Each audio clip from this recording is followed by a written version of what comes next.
as the nation is still reeling from the second political assassination in a year, the manhunt for the shooter has taken so many twists and turns that you'd think it was a ride at Six Flags. The FBI has released photos of the alleged shooter as well as a weapon that they recovered nearby on the scene that was allegedly used by this guy, who was wearing a Land of the Free, Home of the Brave shirt.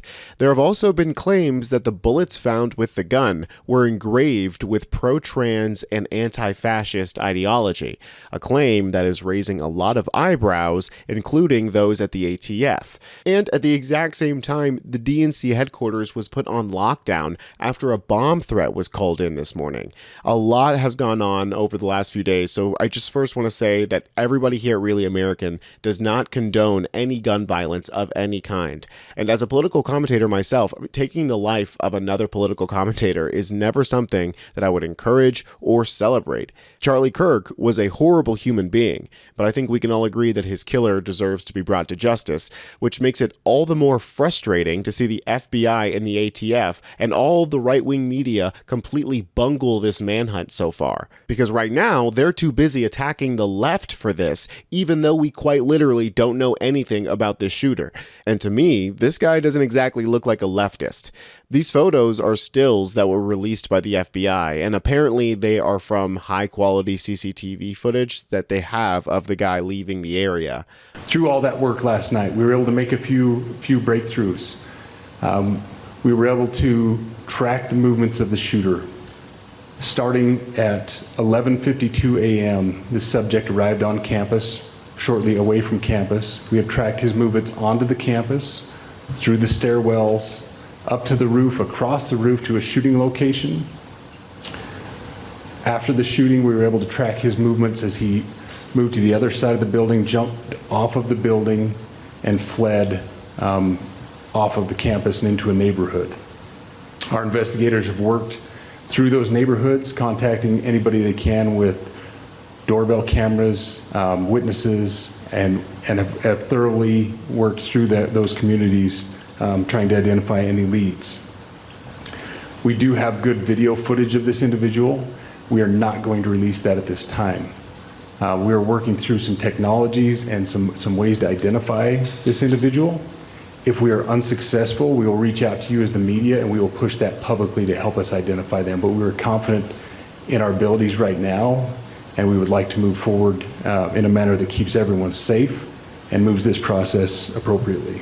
Now, the full footage hasn't yet been released, but there have been photos of the rifle, which were recovered from a wooded area nearby. Now, I don't think I can show you guys pictures of the weapon because of YouTube's community guidelines, but it appears to be a high-powered hunting rifle of some sort with a large scope. Clearly, it was a high-powered rifle if it was able to make the shot from here, the Luzi Center, from back here, all the way to the UVU courtyard where Kirk was speaking. It was nearly 200 yards. Now, of course, everybody is being quick to speculate and jump on the finger-pointing train, trying to figure out who to blame for this shooting. And because of that, there's been a massive flood of misinformation and misdirection since it happened. 2 suspects had been detained and then questioned and then released, and the latest fumble from the authorities is this claim here, that a high-powered rifle was found, including ammunition, engraved with transgender and anti-fascist ideology. It was recovered in a wooded area where the suspected shooter fled. Now, of course, the Wall Street Journal was happy to run on this speculation, since the source seemed to be somebody on the inside, some sort of law enforcement officer. They didn't name names. But wouldn't you know, it turns out that might have just been a lie from some right-wing officer who wants to pin this on trans people. The ATF started walking back that claim and stated this: according to a preliminary internal report circulated by the ATF, federal and local officials recovered ammunition with the rifle that appeared to be engraved with statements expressing transgender and anti-fascist ideology. But a senior law enforcement official with direct knowledge of the investigation cautioned that report had not been verified by ATF analysts, did not match other summaries of the evidence, and might turn out to have been misread or misinterpreted. In fast-moving investigations, such status reports are not made public because they often contain a mixture of accurate and inaccurate information.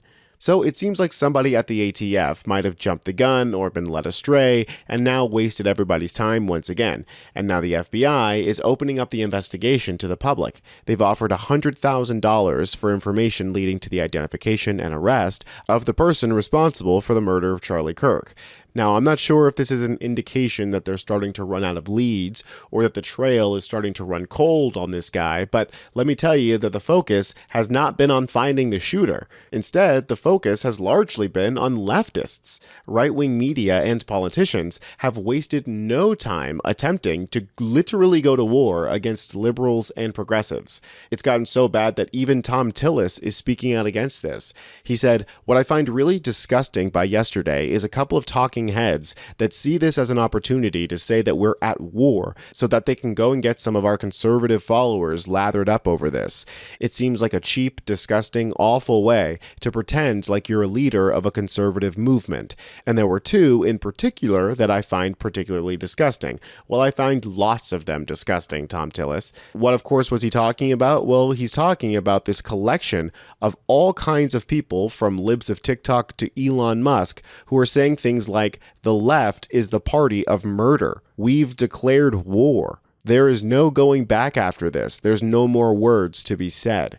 I'm ready for civil war." I mean, clearly these people have taken their masks off and what was underneath was a hood. But seeing as Tom Tillis is on the way out, he might be more inclined to speak the truth and not get swept up in the rhetoric like all of his colleagues. People like Bob Onderk here, who took to the floor of the House to name leftists as the cause of this death, despite the killer literally being at large. He's still out there yet to be caught. And instead of calling for the government to focus on finding the killer, they're calling for the government to crack down on the left in what can only be described as a fascist dream. Well, what for us? Well, everything has changed.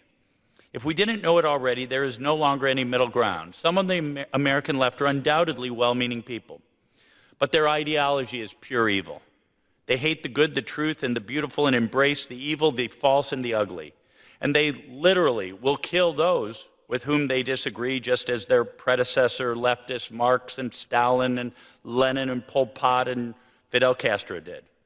We must know that. And that finger-pointing rhetoric is having immediate consequences. The right wastes no time when it comes to violent retaliation and have even started terrorizing the DNC. Earlier today, the police were called to the headquarters of the DNC, and a shelter-in-place order was announced. It turns out that there was a bomb threat that was called into the headquarters that needed to be addressed, but luckily it was determined not to be credible. It says this afternoon there was a bomb threat to the DNC HQ that was determined to not be credible by the U.S. Capitol Police. Out of an abundance of caution, Capitol Police is conducting an interior sweep of the building. As DNC Chairman Ken Martin has said, political violence in every form has no place in our country. We are grateful to the U.S. Capitol Police and DNC building security for responding quickly. Now, of course, the loss of a father can be devastating for a child and a spouse, and that is not something that I wish on anyone, but respectfully, Charlie Kirk was not someone who saw people like me as his peer. I'd go so far as to say that it's likely that he didn't see people of my skin tone as people at all. So you'll have to forgive me for not shedding a tear, but I think that this act is only going to further a political divide that is ripping this country apart. And now is not the time to be timid, but instead take brave action to finally end the gun violence that has plagued this nation for decades now. I really hope that we can have a tough conversation about how we tackle gun control head on, because enough is enough, and thoughts and prayers aren't going to get the guns out of the schools. Charlie Kirk might not have thought it was a big issue. He famously thought that gun violence was an unfortunate necessity to the Second Amendment, but I disagree with him. I wish Charlie Kirk was alive, and he would be had MAGA and the GOP not protected guns more than they do children or even themselves. For the latest, be sure to subscribe to Really American. I'm Tony Hinderman, and I'll catch you next time.